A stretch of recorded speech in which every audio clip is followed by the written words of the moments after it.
Dans cette vidéo, on va analyser le business de El Ryan, 122 000 abonnés sur YouTube. Quelqu'un que vous connaissez probablement déjà. Non. Et surtout, on va analyser ce qu'il appelle les emails non censurés d'El Ryan qui sont au cœur de son business. On va voir ensemble si c'est un format qui fonctionne toujours aujourd'hui et on va notamment le relever pas mal d'erreurs qui sont faites à la fois dans les emails mais aussi sur cette landing page que vous voyez juste ici. Si vous découvrez pour la première fois notre chaîne, bonjour, je m'appelle Mike du cabinet McTroy et notre métier c'est d'accompagner les entrepreneurs sur internet et les copywriters à tripler leurs revenus pour 0 €. Pour avoir davantage d'informations, je vous renvoie sur les liens en description de cette vidéo. Alors, sur la chaîne YouTube en elle-même, j'ai pas grand chose à dire, puisqu'il suffit de cliquer dessus. On a deux call to action qui renvoient respectivement vers les lettres, donc vers la landing page, et vers le compte Instagram, et le compte Instagram lui-même renvoie vers la landing page. Donc on a un système extrêmement simple. J'ai pas grand chose à dire à ce niveau-là. Okay. Maintenant, on va revenir sur le cœur du réacteur, c'est-à-dire les emails non censurés d'El Ryan. Qu'est-ce que je peux dire déjà sur ça? Les emails non censurés, donc là on est clairement sur l'angle du complot, donc c'est-à-dire que ça sous-entend que grâce aux emails non censurés, on va avoir accès à des informations exclusive, donc pourquoi pas, un l'angle du complot, c'est toujours un truc qui marche bien. Maintenant, se pose la question, quel est le bénéfice? Parce que ok, c'est bien d'avoir des emails non censurés, mais qu'est-ce qu'il y a derrière? Tous les lundis matin, un email fraîchement rédigé, sans filtre. Un conseil que j'aurais envie de donner là-dessus, c'est que si on met un email fraîchement rédigé, se dire qu'on n'est pas sur une séquence automatique. Donc moi, le conseil que j'ai envie de donner, dites franchement quand vous faites des emails qui sont envoyés le jour même, parce que les gens, il faut le savoir, les gens en ont marre de recevoir des emails qui proviennent de séquences automatiques.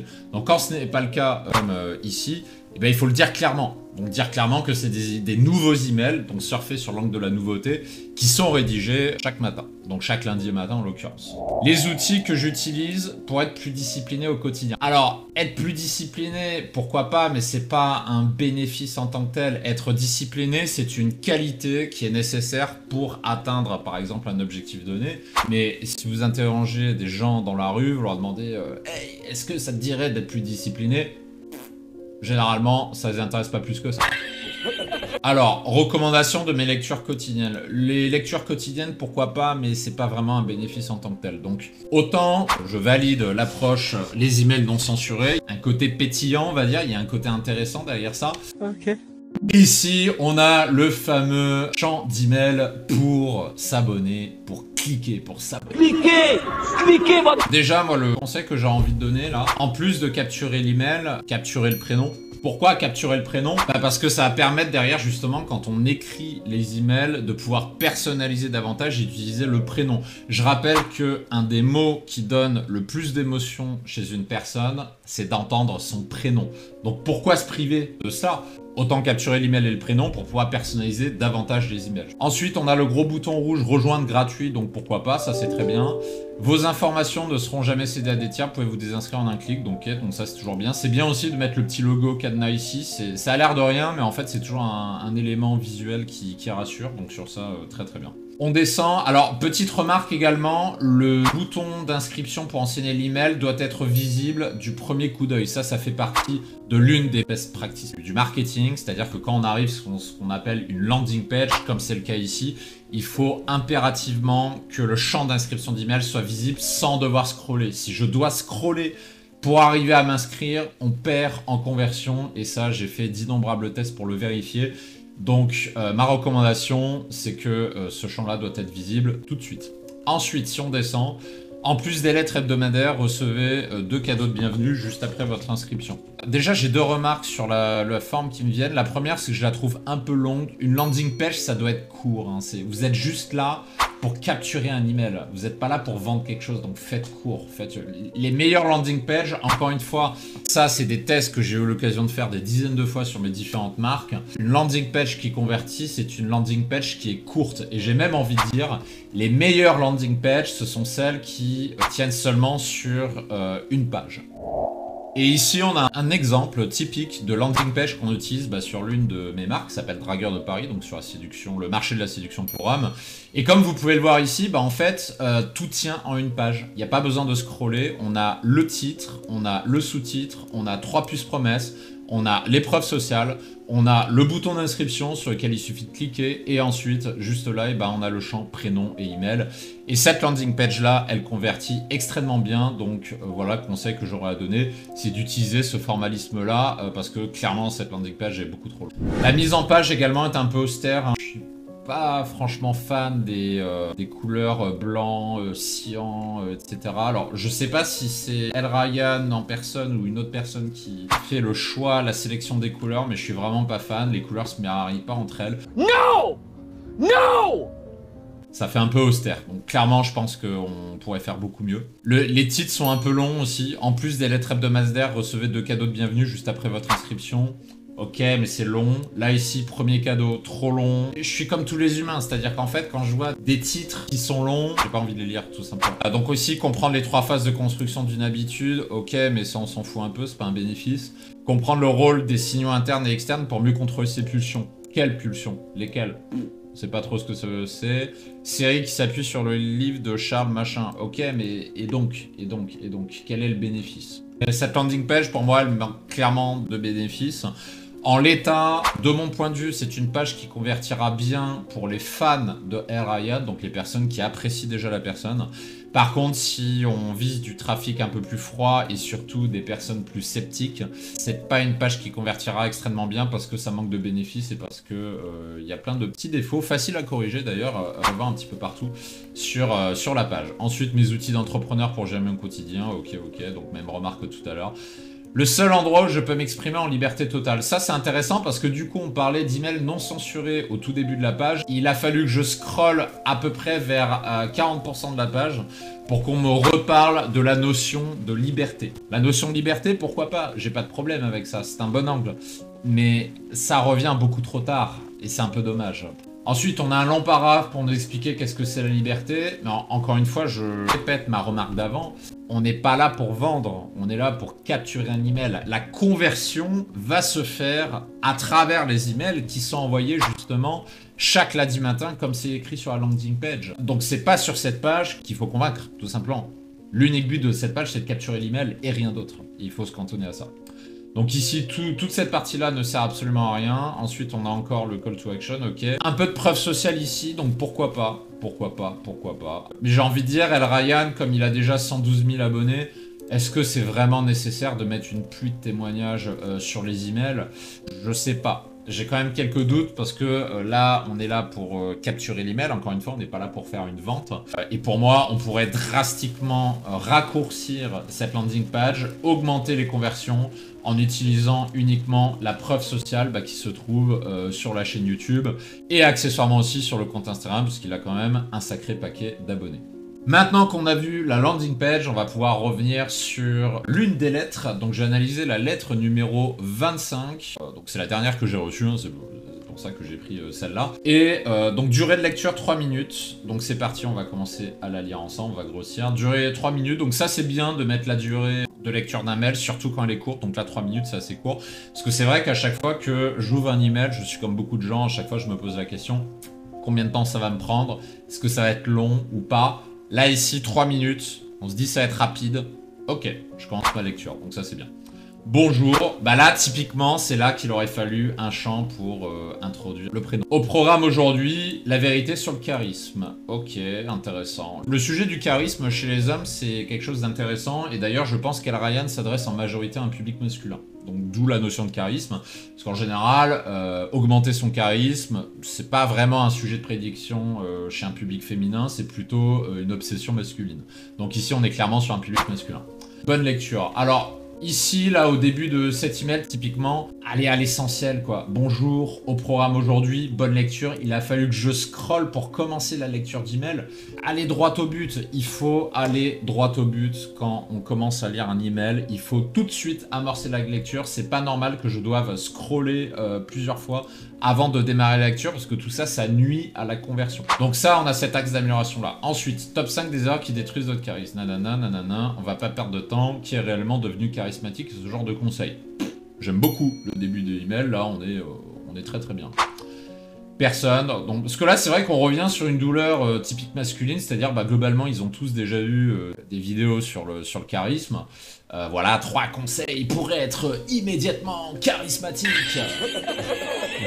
Évidemment, on sait tous qu'avec ce genre de conseils, ça marche pas trop, quoi. Si de ton côté le feu c'est... Donc, typiquement, c'est bien de commencer un email comme ça. On revient justement sur... on montre qu'on comprend, en fait, la personne qui lit cet email. Donc ça, c'est très bien.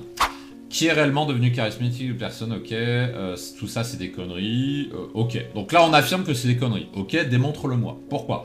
Parce que les conseils délivrés à l'intérieur de ces vidéos, articles, épisodes ne représentent que la partie superficielle du concept de charisme. Très bien, je suis totalement d'accord.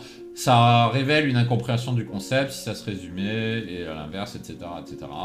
On peut prendre les plus connus, Trump, Poutine. Donald Trump n'est pas connu pour être un mannequin. Effectivement, Trump, c'est pas un mannequin. Sur ça, on est d'accord. Ça ne suffit pas qu'il faut délaisser votre apparence, mais qu'elle n'est qu'un amplificateur et une personnalité profondément charismatique. La question est donc, est-ce qu'il est possible de construire cette personnalité, et si oui, comment? J'ai rien à redire sur la rédaction d'emails, les emails sont très bien écrits, hein. J'ai pas grand chose à redire là-dessus. Oui, c'est possible grâce à une chose que la foule ne sera jamais prête à mettre sur la table. Qu'est-ce que le charisme? Revenons à la racine du mot, donc ok, bon je passe parce que sinon la vidéo va être interminable. La croyance inébranlable en une vision, donc on en arrive au point culminant, ce qu'on appelle le aha moment chez les Américains. La croyance inébranlable, pardon, en une vision, c'est comme ça justement qu'on peut avoir du charisme. Ok, très bien, je suis totalement d'accord. L'erreur que font la plupart des gens quand il s'agit de parler de charisme, c'est de s'intéresser à la partie la plus superficielle. J'ai une petite remarque là qui me vient, j'ai pas fait gaffe avant, ça me saute aux yeux maintenant. Globalement, quand on lit l'email, c'est quand même pas très optimisé pour une lecture sur PC. Hein. Alors, je l'ai pas ouvert sur téléphone pour vérifier, mais sur PC, c'est pas du tout optimal. Il y a d'énormes espaces entre les paragraphes, et je trouve que le texte pourrait être plus condensé, parce que du coup, ça donne l'impression que le texte est interminable. Petit conseil en passant, qui mange pas de pain, je pense qu'il y a beaucoup d'améliorations à faire pour que ça soit plus facile à lire sur PC. Ensuite, on revient à la racine du mot charisme, sa croyance inébranlable. Ok, donc là, on a beaucoup de contenu, j'ai pas grand chose à dire, c'est très très bien. Je pense que les abonnés sont globalement contents de lire les emails, j'ai aucun doute là-dessus. C'est ce qui se passe pour les acteurs de cinéma, ok, d'accord, très bien, très bien. Bon, je défile, ok. Par contre, El Ryan, il a menti sur un truc. Ça prend plus que 3 minutes quand même de lire cet email. On m'a menti, ça prend plus que 3 minutes là, à mon avis, pour lire de bout en bout, on est plutôt à 5 minutes. Mais ouais, je chipote. Dans tous les cas, l'email, très très bien, pas grand chose à redire. Devinez quoi, beaucoup un gigantesque succès, ok. Donc là, on remarque évidemment qu'on fait tout de suite le lien avec le cœur du problème, le cœur de l'avatar client, puisque je rappelle qu'on s'adresse à un public masculin. Pourquoi on parle de charisme? Parce qu'on s'adresse à des hommes. Pourquoi les hommes s'adressent à le charisme? Parce que être charismatique permet d'accéder globalement plus facilement aux femmes. C'est l'une des raisons pour lesquelles les hommes cherchent absolument à gagner en charisme. Et comment je le sais? Parce que l'une de mes marques, DDP, Dragueur de Paris, on fait justement de la séduction pour hommes, et l'une des raisons pour lesquelles les hommes veulent être charismatiques, c'est précisément pour ça. Donc, on en revient toujours au sujet qui concerne beaucoup d'hommes, les femmes, comme souvent. Beaucoup avaient un gigantesque succès avec les femmes, Hitler a reçu plus de femmes, ok, donc très bien. Donc on fait le lien avec la vraie douleur, seule une petite élite accédera au charisme. Ça c'est intéressant parce que c'est une bonne façon d'amorcer vers le produit payant, alors je sais plus s'il propose un produit à la fin ou pas, on va le découvrir ensemble. De dire qu'une petite élite accédera au charisme, ce qui est vrai fondamentalement, et Ryan a totalement raison, en fait c'est un moyen d'utiliser le levier de l'exclusivité, c'est-à-dire que si tu fais partie des rares personnes à développer ton charisme, tu feras partie de l'élite. C'est ça que ça veut dire. Donc ça, c'est une façon très subtile, malin, efficace d'amener le produit derrière. On va découvrir ensemble s'il amène un produit ou pas. La mort fait peur, développer une relation saine avec la mort, blablabla, ok, le point négatif, ok. Bon, il est où le produit là? Parce que ça, c'est un défaut que je vois malheureusement souvent chez les entrepreneurs, c'est de faire des emails extrêmement longs, généralement pour ne rien vendre derrière. J'ai un peu peur que cet email soit dans cette trempe-là, c'est-à-dire qu'en fait, il n'y a juste rien à vendre, et c'est un peu dommage parce que il y a du potentiel derrière. Est-ce que vous partez bien? Nanana, ok, d'accord, on continue, blablabla. Ah, là, on est quand même largement à plus de 3 minutes, là. L'email, il fait pas 3 minutes.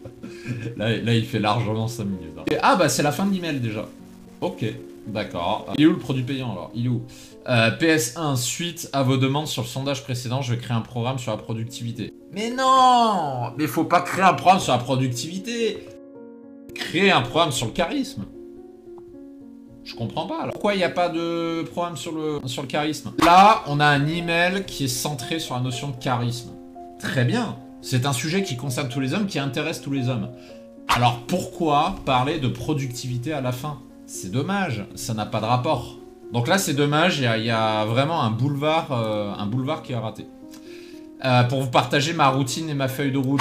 Je dis pas ça pour être vulgaire, mais on s'en fout. La routine, la feuille de route. Moi, en tant qu'homme, comme la majorité des hommes, je vais avoir plus de charisme. Vends-moi la méthode pour avoir plus de charisme. Donc là, dommage, et ça, malheureusement, c'est aussi un problème que je vois chez beaucoup de nos clients entrepreneurs, c'est que souvent, bah, l'appel à l'action de l'email n'a pas de rapport avec le contenu de l'email, et ici, on a un bon exemple, et c'est vraiment dommage. Deuxième PS, n'hésitez pas à me donner vos retours sur les lettres en cliquant sur répondre, je suis curieux d'avoir vos avis. Je rappelle l'une des règles de l'email marketing, un seul appel à l'action par email. Ou alors, si vous en faites plusieurs, c'est uniquement des liens à cliquer. Mais si vous demandez... donc là, ici, en fait, le seul appel à l'action, là, c'est de faire répondre aux mails. Mais en même temps, avec le PS1, tu invites à faire un retour sur le programme de productivité. Donc du coup, il y a un peu un sentiment de confusion qui se crée à la fin. Et en fait, on ne sait pas vraiment qu'est-ce qu'on doit faire. Donc, soit il faut parler du programme sur la productivité, soit du programme sur le charisme, ou soit tu demandes de répondre sur les lettres, mais il ne faut pas faire tout ça à la fois. Et on est à la fin de l'email avec le lien de désinscription caché tout en bas, comme souvent. Voilà ce que je pouvais dire cet email. En résumé, il y a beaucoup d'axes d'amélioration. Et si vous voulez en découvrir, si vous faites de l'email marketing notamment, que vous découvrir des axes d'amélioration pour faire plus de ventes et pour captiver plus de lecteurs à vos emails, je vous invite à vous rendre sur le lien en description de cette vidéo. D'ici là, je vous donne rendez-vous dans une prochaine vidéo. Ciao, ciao.